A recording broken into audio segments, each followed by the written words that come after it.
The Business Visibility podcast series is brought to you by my strategy sessions.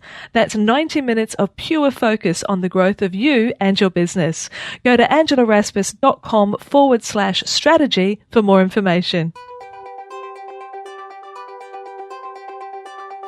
Inspiration, clarity, confidence, and wholehearted business strategy. Welcome to Your Next Chapter, the podcast especially for women in their 40s and beyond who know that business and personal development go hand in hand.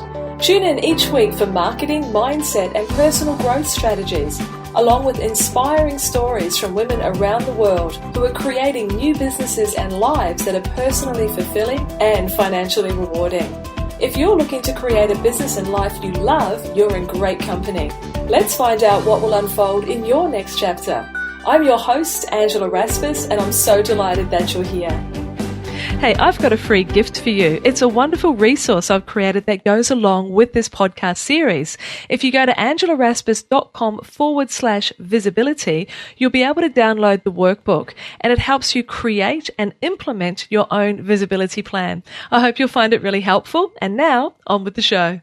Hello and welcome back to another episode of the Your Next Chapter podcast. Thanks for joining me today. And you're in the midst of the Business Visibility series, where we're really looking at smart strategies that will raise your brand profile, and so you can be connecting with more of those most aligned clients for you. And I'm delighted today to be welcoming Robbie Samuels onto the line with us, who's from Boston, Massachusetts. I had to practice saying that, and I hope I got it right. Now, Robbie has got a beautiful approach to networking. There's a line on his website, "I'll help you build relationships, not just a network." And that is a philosophy that I really embrace, and therefore I know that you will love this conversation with Robbie. Robbie, welcome to the show. Thank you for joining us. Thank you so much for having me here. Appreciate it. I've been very much looking forward to our conversation, so thank you for your time. But that whole philosophy of building relationships, not just a network, that feels as though it's something that's really attuned with your values. And I love to find out from my guests what was happening before you were in this particular chapter. Now, you've been working as a speaker and a consultant and a coach, really focusing in on networking and building those inclusive and engaging communities. But there's always previous chapters. We didn't just start at that stage in our entrepreneurial adventures. Can you give us a little bit of insight on what brought you to this type of work in the world? So I had a full-time day job organizing fundraising events and doing major gift work. And I stayed at that role for 10 years, which is very unusual. Usually people move on after 2 to 3 years. Meanwhile, I also started a meetup group. Meetup.com is where you host lots of different events that grew to thousands of members and hosted hundreds of events. And it's through that group that I started to think about, how do I build a space that would really welcome people? If you don't know a lot about Boston, one of the things you should know is it's not welcoming to outsiders, which is strange because everyone you meet is an outsider. And no one's from here. But for some reason, it's kind of it's not known as the friendliest of cities. And so I was really trying to figure out how to disrupt that in some way. And so this session that I've been speaking on for about a decade is about how to really be thoughtful and have a host mentality and be inclusive and be welcoming. It really originated with training the regulars that were coming on a monthly or bi-weekly basis to coming to these group sessions, to have them think about, well, you've enjoyed being here. How can you make sure other people have that same experience? And honestly, a majority of those people were shy and or introverted. So they were fine with the idea of coming early, helping with setup, working the front door. But the idea of walking around and just schmoozing with people, and that was totally against their inner nature. And that's really where this session started. I started coaching them. It led into a talk. And I love speaking as a medium. And so I'm really, really excited with where it's gone in the last decade. It's really quite amazing. That's massive how you've had that complete expansion from something. I love your philosophy of you wanted to disrupt what had been happening in Boston and how that then evolved. I often see when people are creating and growing next chapter businesses, there is that natural evolution. Where you start is not where you end up. When you look back with hindsight, you can see how the pieces connect. But when you start it, you can't always imagine what the end is going to be or where it's going to take you, yeah? Absolutely. And in fact, the pack that I ran 25 events a year and was raising $1 million a year for a nonprofit, it still relates to the work I do today because it really is about how you use a space. It's a physical thing to come out in person and connect with each other. But I also work with associations on how to design conferences that will be more engaging for all participants, especially first timers and those traveling solo. And so I take my logistics brain, and instead of being the one in charge of the logistics, I'm trying to think about how to layer on the culture and support those logistics and vice versa. And I love that I'd love you to expand on that concept of having a host mentality. I used to run a business network over here in Australia. It was called the Working Women's Network. It was many years ago now. And one of the things that I really tried to do is if you notice groups of people that are talking, but you're an individual, coming into that group can be difficult. And I think this is your croissant versus bagel concept of that desire to open up the group, to bring an individual in and bring them up to speed, so to speak, on what the conversation is about so that they can join in rather than just, hang around the edges feeling a little uncomfortable. So that host mentality, could you expand on that and link it into the bagels and the croissants? Because I know that's the book that we'll be talking about as well. Absolutely. It's the sticky concept. I mean, I actually got an email twice actually in the past week from people who saw me speak 4 or 5 years ago, and they were asking if I was available for a talk. What they remembered was this croissants versus bagels concept. So we've all experienced it. We're at a networking event and everyone around us is clustered in these impossible to break into shoulder-to-shoulder huddles. And you're wandering around the edges of these circles, trying to find your way in and really feeling kind of like a misfit in a room full of people. And if one person in that circle opens up their body language and sort of makes space for others to join, that's the croissant. So the bagels are the hard to break into circles, and the croissant is when you create a little bit of a space that allows people physically to enter in. But it's also the host mentality is that maybe you're someone else in the circle and you see someone kind of on the edge and, they're sort of coming in and you wave them in, you nod at them. Yeah. Maybe if there's a break in the conversation, you let them know what we're talking about so that they're not standing there sort of on the awkward edge laughing, not knowing what we're all laughing about, Yeah, the awkward laughter we've all felt. And I mean, it takes, even if you're not defining yourself as an introvert, going to an event, so networking at events can be quite daunting. And I've got a very specific example here. In a couple of weeks, I'm traveling to Canada to go to an event called Shine there. Now, I don't know a soul. I am traveling with a girlfriend here from Australia, but neither of us know anybody that's in the room. And I can just hoping for croissants all throughout the room rather than bagels. But there's a bigger picture that you talk about in terms of networking specifically at conferences. Could you talk to us about how we put together a strategy that would help us raise our visibility, but also feel confident and comfortable to go there and to get the most out of the experience? So this conference that you're going to, is there any kind of Facebook community? Yes, I'm actually in there at the moment having a bit of a chat. Yeah, so perfect. So one of the things I would recommend is as you get closer to the week when that event is taking place, respond to more things, post a few things. I actually tend to post resources about my 10 tips for conference connections. You're welcome to just share that as well. Just be like, here are some things to think about. Remind people to pack their business cards. Remind people offer what you're looking forward to. Ask people if anyone else is new. Is anyone else traveling from far away? Like just any conversation to kind of connect with people. The other thing I just actually went to a conference where it was my first year going. I did all those things. I also hosted 2 social gatherings while I was there. So I did a breakfast. It was a podcast conference called Podcast Movement.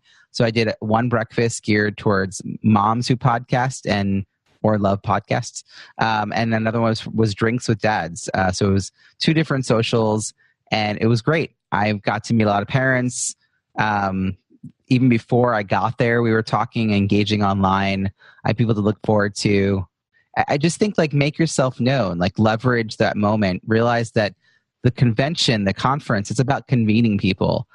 But most people forget that the effort it takes, you're flying literally around the world to go to this in-person conference. It can't just be for the content because you can get most every kind of content from the comfort of your home.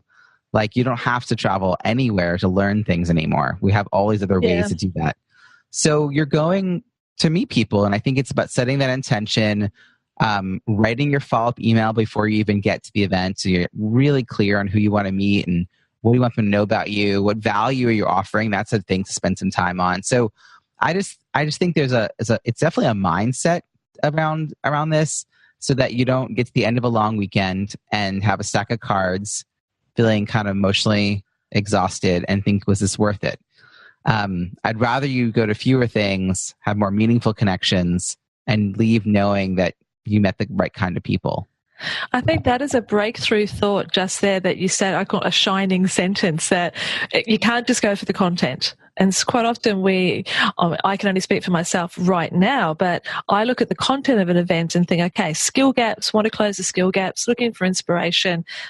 Always wanted to go to Canada. It's a bit of a bucket list in this respect. But if we're just thinking of events in general, that there's that whole other side. And I think we do consider, yes, I'm going to meet people, this and that, but perhaps we don't get as clear and intentional about those connections as we do about, studiously taking notes or whatever the case may be. So that's a real breakthrough point that even just now is shifting my perception of how I will approach that event.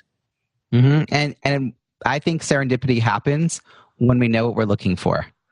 You'll have more serendipitous moments at this event when you go in with a real clarity of who are the kind of people you're looking to meet, because you'll just position yourself to meet them. You'll know where to put more time and energy. You also can just take advantage of what I think of as small networking moments at conferences. So you have, sometimes 24 or more sessions happening concurrently. You pick a particular session. Introverts tend to, get their energy from being alone. So they go run into the breakout session early to avoid the sort of chaotic vibrancy in the hallway. But they're missing the opportunity to talk to people in that group, in that breakout room. The people who got there early, those are their people. Talk to those 3 or 4 people who got there 15 minutes early, like you did, 10 minutes early. Say hello to the speaker, because at the end, you're going to be leaving that breakout room, going into a networking opportunity. It's going to be either, the passing between 2 sessions. It could be lunch, or it could be reception. All those are actually opportunities to connect and network.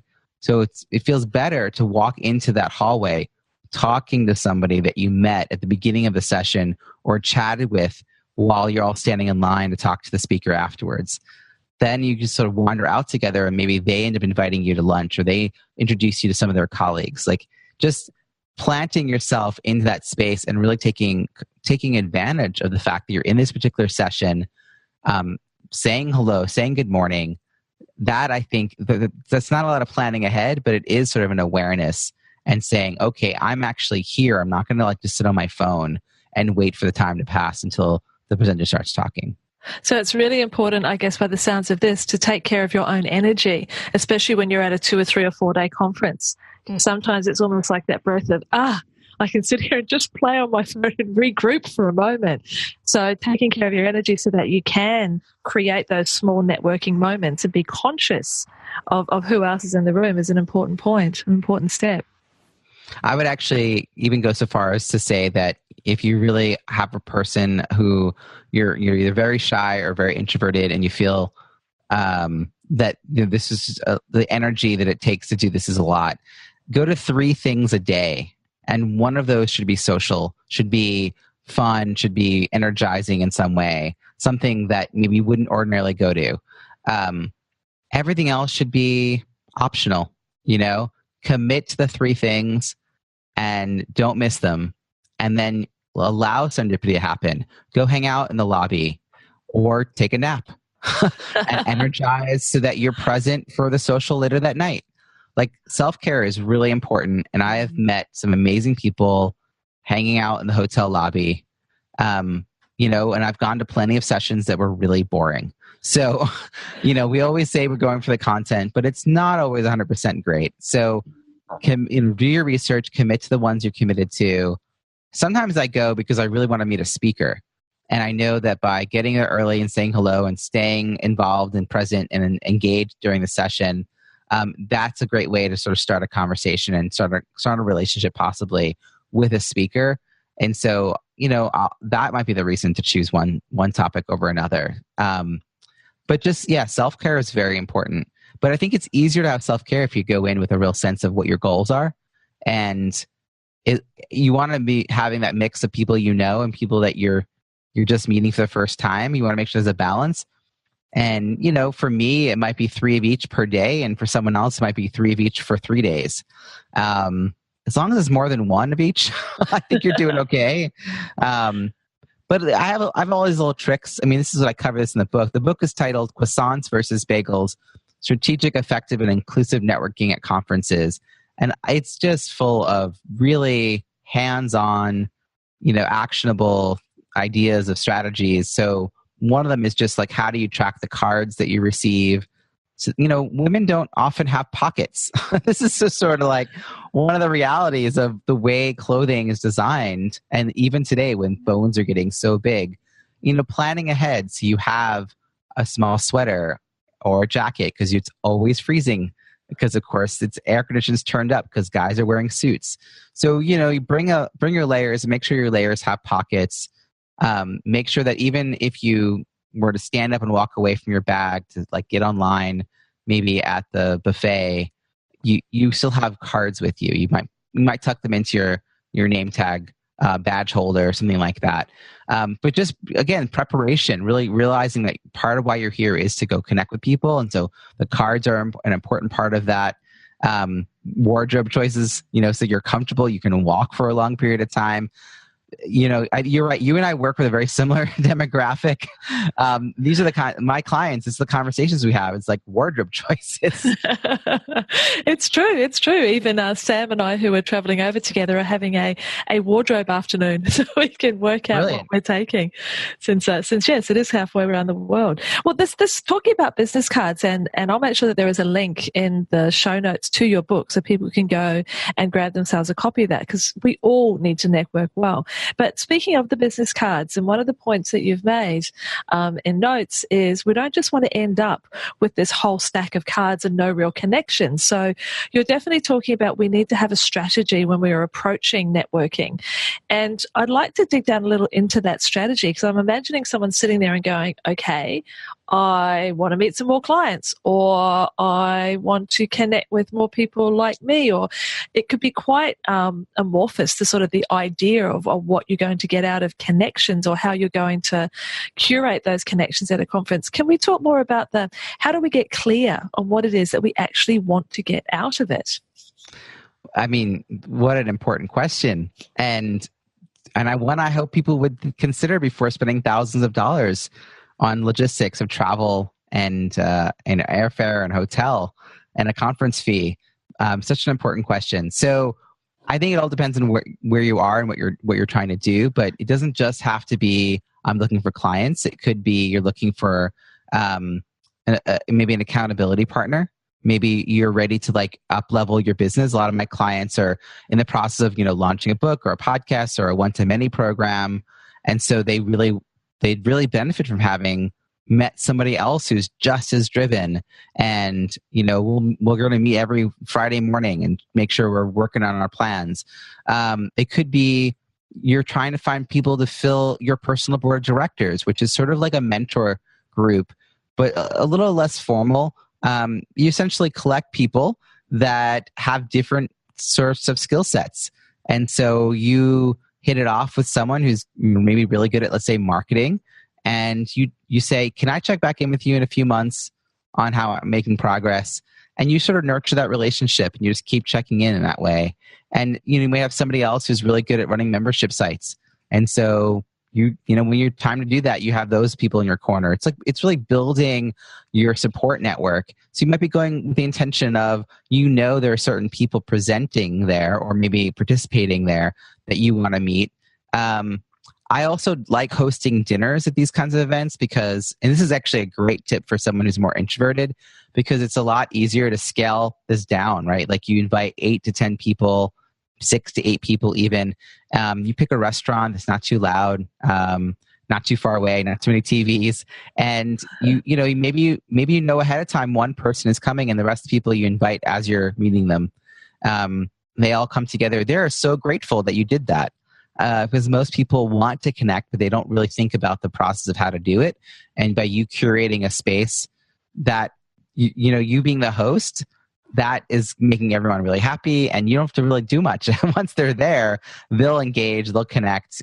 You lightly facilitate the conversation and reap all the benefits of all the connections that they are making. They'll think, oh my gosh, this all happened because you brought us here. So I think it's a little bit planful. It's about looking ahead of time at the schedule. It's about downloading the app, participating in the Facebook community, so that you have a real sense of who might be there, and are there particular people. And that's where writing your follow-up email before you go can give you this clarity.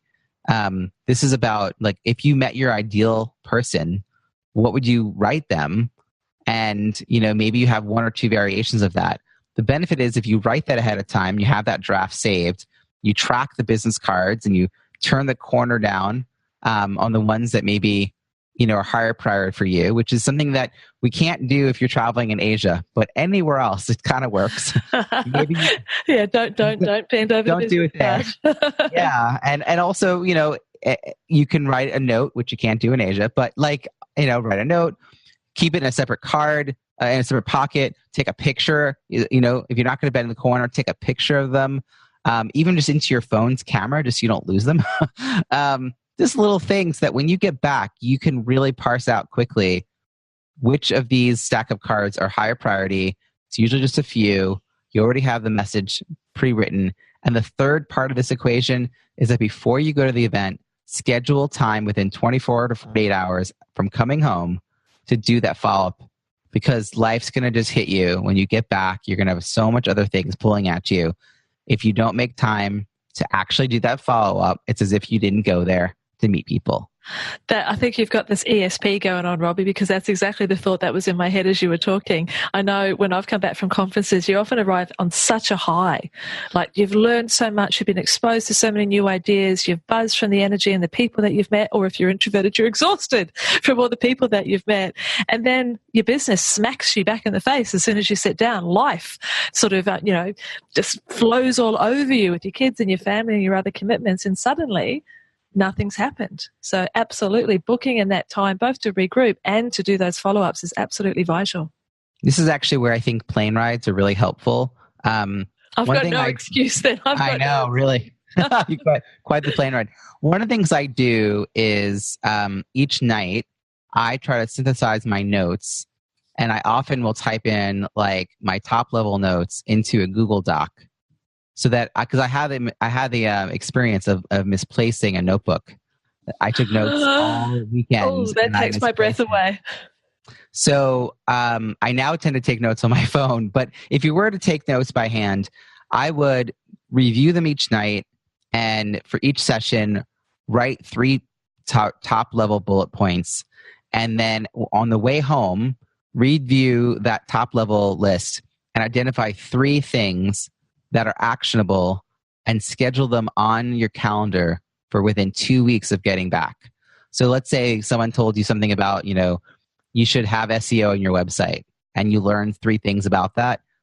Put some time in your calendar to actually review your website and figure that piece out, or figure out who you would need to meet. Because the way I approach business strategy is based on the strength of relationships. So a lot of this time, I think here's the thing I don't know. My next thought is, who do I need to know to figure that out? So, that's some of the questions you'd ask yourself is, what do I need to be doing? Who's going to help me? That's relationship building right there. Mm-hmm. And when am I going to actually have the time to consider this? And if you implement 3 things in the 2 weeks, you're going to be in the top 1% of all people who've gone to that conference as far as being effective and getting something actually done. We are really into consuming professional development. We're not necessarily always into implementing it. Yeah, that's definitely, that's a biggie. That's a biggie. It's like me with being surrounded by 600,000 books and just can't help myself buying a new one each time I go out. But I just did it today. I'm glad I'm not alone. I think there's also a flip side to what you were saying there. When you're looking back at your notes and reviewing and scheduling action items, seeing where gaps can be closed, who can help me. Perhaps if we also go to a networking event or a conference with the attitude of who can I help and how. If we go in there with some clarity around that, would that be something that you would hold in the forefront in your mind? Not so much that it's related immediately to selling a service, but in terms of the spirit of being in service, if that makes sense. It totally does. I just wrapped up a 90-day program and had my sort of gratitude session with my members. And one of them was saying, like, what she got from this really was that mindset shift. And it feels so self-evident to her now, but she couldn't believe she's lived all these years without doing it. In the past, she'd be in a conversation with someone, she'd think of a resource that was related to the conversation, not bring it up in that moment because she was so busy just listening to them, and she would send a follow-up, like, really great to talk to you email, but again not include it. And she's like, if I just did that thing, like just mention that one resource in the moment or after, I make sure I'm always adding value. She's like, I have done that now like everywhere she goes. She's always thinking, how do I add just a little bit of value? I think what happens is that when we think of this concept of adding value, it's been so big and it feels like we have to be adding tremendous value. If you can add just a little value all the time, honestly, if you just smile, like, I don't want to be on a podcast telling women to smile more, but smiling at someone, thanking someone, acknowledging someone. Like, whenever I see volunteers at a conference, I always thank them for volunteering. That's adding value in that moment. Like, so sometimes it's an app that you know about that, you're like, this is my favorite app that I came across in the past year. I must tell you about it. It's solving so many of my pain points. It could be that you scoped out ahead of time great restaurants in the area of the conference. And so, you can tell people that here's 3 places you might want to check out during lunch. Like, there's lots of little ways, depending on who you are and what you care about, that you could be adding value. It's just an intentionality of actually doing it. Yeah, it's absolutely setting that intention. And there's many ways in which you could approach this. And one of the things that comes to mind, if you're thinking about your personal brand, if there's a couple of things that you like to be known for or associated with. So, for example, in my world, I run masterminds and very much work with women on their marketing, but also their mindset on the confidence side. And so I've got 2 or 3 great books and a couple of resources of my own on that particular subject on the confidence side. And I've got a couple of other resources and apps and other things that I've found that are brilliant on the marketing side. So just keeping those at the ready, so to speak, and thinking that these could be helpful and having that spirit of intentionality. There's my pronunciation going out the window again today. And just knowing that you've got these resources in the back of your mind that could be helpful. So I love that idea of adding a little value all the time as opposed to selling all the time. There's a big difference between the two. Absolutely. And then you'll be memorable. People will invite you over to join them again later. They'll want to hear more about who you are. They'll give you the opportunity to share your message. It just really changes things. If you go in thinking, how can I help people connect? And how can I offer some value? It takes a lot of the angst that you might have about selling and networking. And here's the interesting thing about this is that in a generalization kind of way, women are really good at building relationships, and networking is often seen as this very transactional, back and forth. What do you do for me? What do I do for you? Which men tend to do. And that's why women think networking is this icky thing. Honestly, a lot of men think it too. But if instead you're thinking, well, how do I add a little bit of value? How do I help people feel welcomed? How do I help people connect? That's all relationships. And I think, if you go in with that, women are often really good at that. And that will then kind of come back to them, and they'll benefit from having been that person in the room who does that. I think that's very true. And yeah, it could be a cliche, but it's one of the positive cliches, shall we say, that we do have more of a bent towards building those relationships. Well, let's talk about the concept of your personal brand. So how networking can reinforce or lift your own personal brand. I saw some great photos the other day. Not sure I'd do this, but it was effective for this particular person who was dressed in a full, I think it was like the suit was a full newspaper suit. Like it looked as though, it wasn't a newspaper, but it was newspaper print material. And that's what they were wearing at the conference. They certainly stood out like a sore thumb. So we talked about how, check that we've got pockets and things that make it easier for us to carry business cards and things like that. But what other types of things, be they visible or presentation wise, or in terms of your messaging, how do we utilize networking so that we can reinforce those brand attributes and our personal messaging into the market? What would you say there? So I think that wardrobe is a key piece of this. This is actually another place that I think women actually have a little bit of an advantage over men. Men have suits, which is a really simple solution as to what to wear, but the suits tend to be in all the same hues of color, blues, black, mostly like indistinguishable, where, you could be wearing a really awesome bright red jacket. And that would be a great way, or a yellow jacket or something that really like visibly sets you apart. I tend to wear, like on the first day of a conference, I wear a bright red shirt with a tie and no jacket because I want to have that visibility as well. So I think that's a piece of it. One thing that you just kind of touched on, I want to mention is that we have to be careful that not everything that makes people visible and makes people stand out is something that we should comment on. And it could actually really backfire when you're trying to welcome and engage people and, make the effort and the intention to talk to people. If the first thing you comment on is the thing that sets them apart from most people in the room. And particularly if it's the kind of thing that will always get commented on. So, wow, you're really tall. How tall are you? They've been asked that a lot, and it's a rote response and it won't lead to a more engaging conversation. The same thing about hair texture.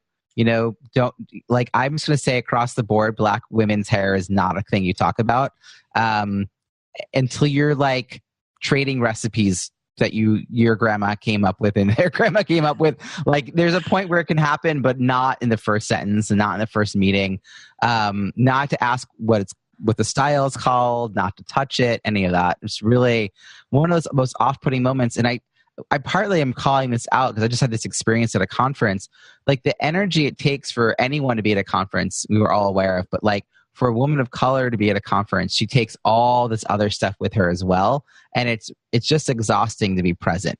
And I want to just relay that there are ways that we can also ease that by just being mindful. There's just a lot of different things that we might call, it might be a person's name. It's unusual for like that part of the world, but not in the world. It's not that unusual. It's just that we usually have a sort of, myopic view of culture. So just like, taking a step back and thinking like, am I asking just out of curiosity? Then I don't really think I have to ask it right now. Just like taking a deep breath and not doing it. We've all felt like this. I think of it as a downside to being a unicorn.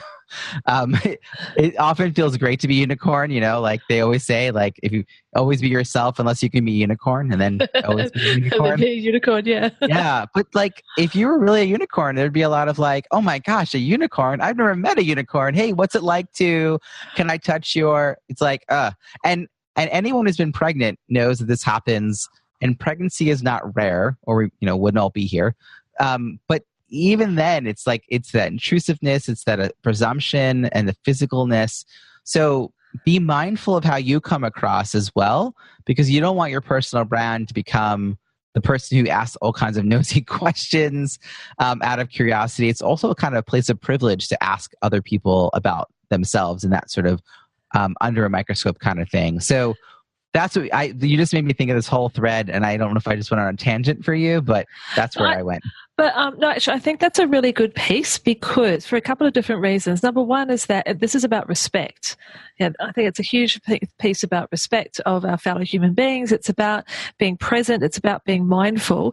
And we need to be aware of this also because sometimes we can ask the questions out of our own nervousness in the seeking to make a connection. And there's a wonderful filter that I was taught in the recovery movement that I'm fully involved in for many years.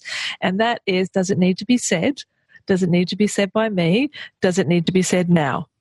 And if you put some thoughts through that filter, you can honestly get yourself or stop yourself from actually putting your foot into many, many situations. So what you're teaching and sharing with us here and expanding this point, it's mindfulness. It's very much what it's about. And so it's giving yourself just that permission to connect with people, but just to pause just momentarily and make sure that that connection is not just based, as you're saying, on your own curiosity or even awkwardness. So I think it's important for these conversations to happen, of course. I love what you just said. Does it need to be said? Does it need to be said by me? And does it need to be said right now? Which is wonderful. I'm remembering that I've heard this before. The other thing I often tell people is it something they chose or is it who they are? So if they were wearing like a bright, sparkly top or really funky sunglasses, like you can say, if you say something nice, then that isn't actually a compliment. But if you say something nice about their height, it's not going to be received as a compliment.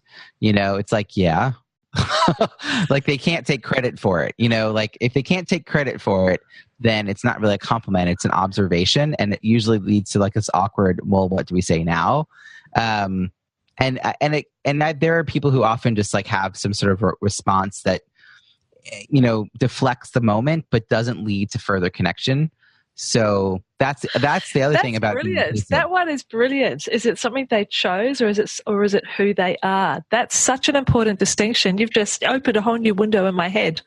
Awesome. I love mind renovation. That's brilliant. Okay, well, Robin, we've got a lot of great ideas there about approaching conferences, and I will pop this into the show notes as well. But just for anyone who's listening and is keen to take a step right now, if you go to robbiesamuels.com/Y for your, N for next, and C for chapter, so that's robbiesamuels.com YNC, you'll find that you can actually download some 10 great tips to networking at conferences. And I've downloaded my copy, so I'm all ready to go to shine. So I really recommend that you do as well. But so we've looked at these face-to-face conferences. We've talked about and networking. It may just be at a networking event as opposed to a major conference. And we've talked about preparing ourselves with our strategies and our goals to both receive and to give. But what about online networking? Is that a world that there are some different rules that apply? Do you see online networking as having some bonuses and benefits for people to actually build their brand profile as well? Absolutely. I think that they really work well together, and there should be sort of a blended strategy here. I love the fact that we're able to use tools like Zoom. And I'm sort of not just speaking about social media here, but I use a scheduling calendar and Zoom to schedule a lot of great sort of like get to know you and catch up phone calls throughout the week. And I think that's helped my brand building and my networking and my relationship building in my community tremendously. I used to hesitate to schedule those kinds of meetings because it was exhausting to go back and forth trying to find a time. And then I had to travel somewhere and I had to buy something. And there was all that travel time and all the time to schedule, where now here's my calendar link, find a time, awesome, reminders get sent. So I think there are a lot of great tools that allow us to make this world feel a lot smaller, such as the fact that you and I are even talking right now from different points of the globe. I also think that if you're going to be using social media, you should probably pick a couple of particular groups within that. So some people love LinkedIn groups. Some are more prone to Facebook groups. I would not do more than 3 or so at first to really get some traction. You'll notice that if you post in groups that you've not really been very active in, no one notices that you posted. So if you know you're going to need some help in the future, like I have clients that are launching books, and I'm saying, who do you think is going to be part of your launch team in 3 to 4 months? So they have to start being active and engaged in those communities now, offering support, offering advice, posting now and again, maybe even giving some previews to what it is they're working on so people start getting excited and interested in it. I'm about to write a book actually about my ideal client, which is entrepreneurial women in their 50s, more or less. And I've been posing this question in many different groups, like, what is your number one challenge? And they've been answering in the thread, and I've been replying, and then I've asked people to schedule a call with me. And those calls have been fantastic, and they've also led to becoming sales calls that allow me to book more clients. But that wasn't the intention of the call. It just naturally flowed from there because I invited them to participate in helping think through this book. And now they're excited about the book. So I think it helps tremendously. I think the danger is if we think we're going to build something for our business, a new product or service, and we're going to do it in a silo by ourselves with no one's help. And then we're going to show up a year later and announce to the marketplace, here it is. And then no one buys it. And then we're like, what happened? So I think, all along, it really is about using the social media that we have to let people know. So people know that I'm working on this book. I mean, I'm mentioning it here. People know that this is happening. They're going to be reaching out to me about it. They're going to be joining my launch team. They're going to be helping me get the word out. That's one way to use social media, is to be very thoughtful about going deeper in a couple of these groups. And then as far as Twitter, I think there are some hashtags, particularly related to conferences or different, maybe different movements that you're part of. Following that would be really helpful. Again, being engaged, sharing other people's content. Honestly, Twitter is a great way to get on the radar of some very high level people, influencers in your field, by sharing their content, by engaging their conversation. At Podcast Movement, Pat Flynn, who's the host of Smart Passive Income, which was the first podcast that I fell in love with a long time ago. He was there as a keynote speaker. As I approached the conference about 3 days before, I set my notifications so that every one of his tweets got notified to me. That means that when he wrote a note that said, I'm looking for what your thoughts are on this question, if you're at the conference, I was the first to respond. And I've been retweeting his stuff up to that point. Well, he grabbed that tweet and he put it up on the screen during his keynote and gave me a shout out from the stage. And then I followed that up by getting to meet him. And then I invited him to be a guest to my show. And then I met his staff member that actually does the booking and hit it off with her. And so with some perseverance and flexibility, he's going to be a guest to my show, which has been a dream of mine for a long time. So I went to that conference with that intention. But I also thought, well, okay, if I'm amongst all these raving fans, how am I going to stand out? So I used that social media tool to do that, and then followed up with that in-person connection. So it's very conscious. It's very conscious. It's deliberate action. It's as you were saying before, it's setting some goals and then being active. Not being afraid to reach out and connect and I love how you were saying there about sharing the content. So it's actually acting almost as a piece in somebody else's marketing chain, so to speak. For if you genuinely are enjoying the content and you know what you were saying before is add a little value wherever you can, be helpful wherever you can, and it can lead to serendipitous moments like that. Yeah, I would actually give people some structure if you want to try doing this. So I have this online coaching program called the MORE program for entrepreneurial women, and MORE stands for money, opportunities, referrals, and engagement, which is what my clients want more of. But what I'm teaching them is more about mindset, offering value, relationships, and energy management. So if we want this more, you have to do this more. And one of the very top level things I ask that everyone to do to start with is 2 touch points a week. And this is about creating a habit. I hope that it becomes more than 2 touch points very quickly, but setting aside time to really think about not just liking something, but writing a podcast review, writing a book review, writing a lengthy comment on a blog post, sharing a bunch of content with, again, your endorsement, different things like that, replying to an email. So all the people in the world that send newsletters, hit reply to somebody and say something to them. And magically, they often reply. I just scheduled a call with a reader. She replied to my email newsletter, and I looked up who she was and I was just curious. And I said, "You seem like the kind of person I'd like to meet if that was possible." And she was like, "I can't believe you replied. Yeah, I'll meet with you." So I just think like take advantage of those little opportunities to meet and support the influencers and the colleagues that you're trying to connect with. Mm-hmm. And if at first you have to like do it intentionally, but hopefully, like my clients it has happened, it becomes just a habit. You never leave a conversation without trying to like immediately offer some value, and then you don't even think about it anymore. It's not heavy-handed. It just becomes natural. And this is the beautiful thing as we're bringing this conversation to a natural close. What I'm feeling from it is that on one hand, we can view networking, as you were saying before, as a possibly transactional thing. It's like it's a quid pro quo, and I do this and I get that and that type of thing. And that doesn't sit so well on a lot of people's shoulders. But what we've discovered in this conversation is very much about creating an attitude of giving.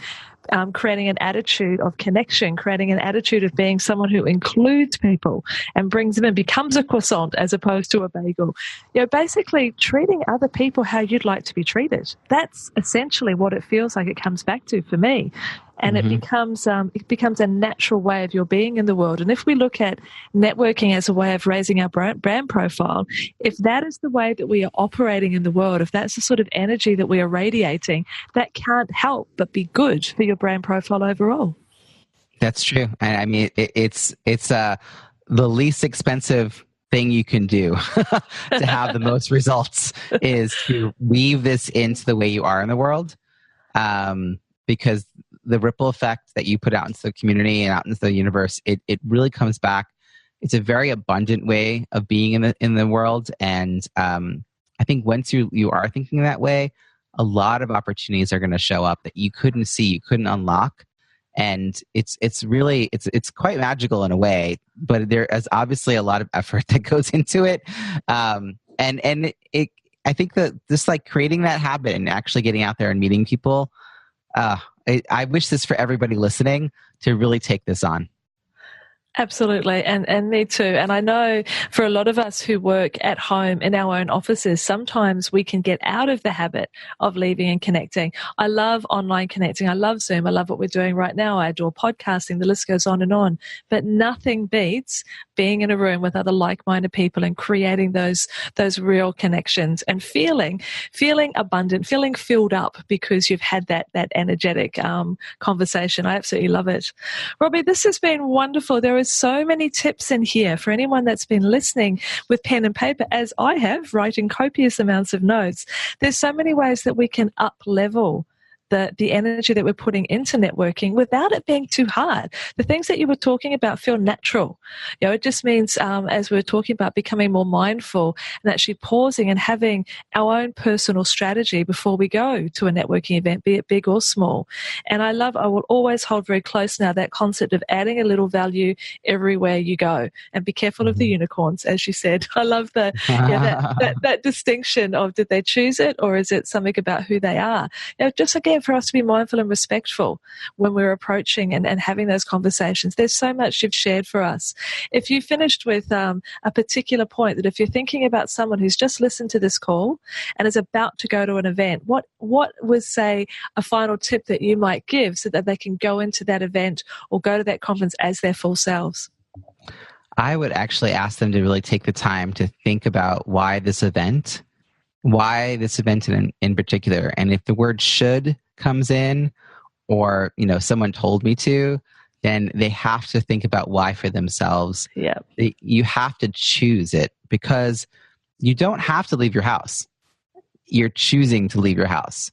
So make the most of it. Really own that opportunity. I think once you have that frame of mind, the rest of it really does fall into place, because when you walk in a room, a lot of people tell me that they start to observe the room differently now, and they look for those croissants, and then they think to themselves, wait a second, who do I actually want to meet? So even if they didn't for any pre-planning, they find themselves doing it in the moment. And I just think the more you're thoughtful, mindful, and intentional, you're just going to get so much more out of that experience, and you're going to give a lot more too. It's going to be great for everybody. That's wonderful. I will definitely be utilizing that philosophy for myself. So for us to go and find you in the world, robbiesamuels.com, and which platforms do you like playing on? Where can we find you most on social media? Yeah, well, all of them. Facebook, Everything? LinkedIn, Twitter. Yeah, I'm at Robbie Samuels on all of them. And I would encourage everyone to find me, particularly on LinkedIn. I think it's an underutilized platform. Every week I add a link to my podcast there. My podcast is called On the Schmooze. It's a show about leadership and networking. I interview more women than men, so I'm also always open to ideas for guests. It's just, I love to sort of put the content out into the world in all these different platforms. Fantastic. I'll make sure all those links are in there so that we can now focus on our own connection and you becoming a part of our network. So thank you again for your time. Thank you. And my lovely listener, I hope you, like me, have realized that the time and the energy that we put into networking, when we begin to incorporate these philosophies and tips and insights that Robbie has shared with us today, we can take things to the next level. And when I say next level, what I'm really talking about is how we began this conversation with building relationships, not just networking. The philosophy that I take into Next Chapter Businesses is that we're looking at creating long-term relationships with clients rather than short-term transactions with customers. So if that's a philosophy that resonates with you as well, you can see and hear and feel how what Robbie has shared here today will enhance the way in which you build your own communities, which you build your own networks, and the way in which you build those long-term relationships. So take some time, have a look at, why am I going to this event? Who do I want to take, or what's the energy I want to take into the room? And always, always in those small networking moments where you are definitely a croissant, not a bagel, thinking of how you can add value in little ways that will help lift your brand profile, that will make you memorable, and will also really fulfill you, because that's what we're all about in creating these next chapter businesses. So I hope you've enjoyed this call. I look forward to talking with you again on the very next podcast. And until then, this is Angela Rasmus. Take very good care. Thanks for listening to the Your Next Chapter podcast. If you've enjoyed this episode, please let me know. Pop over to angelarasmus.com to subscribe to the show and leave a review. And whilst you're there, you can also enjoy valuable free resources, including show notes and downloads, along with the Next Chapter community, where you can connect with other wholehearted women on the same journey as you. We'd love to welcome and support you as your next chapter unfolds. See you next time.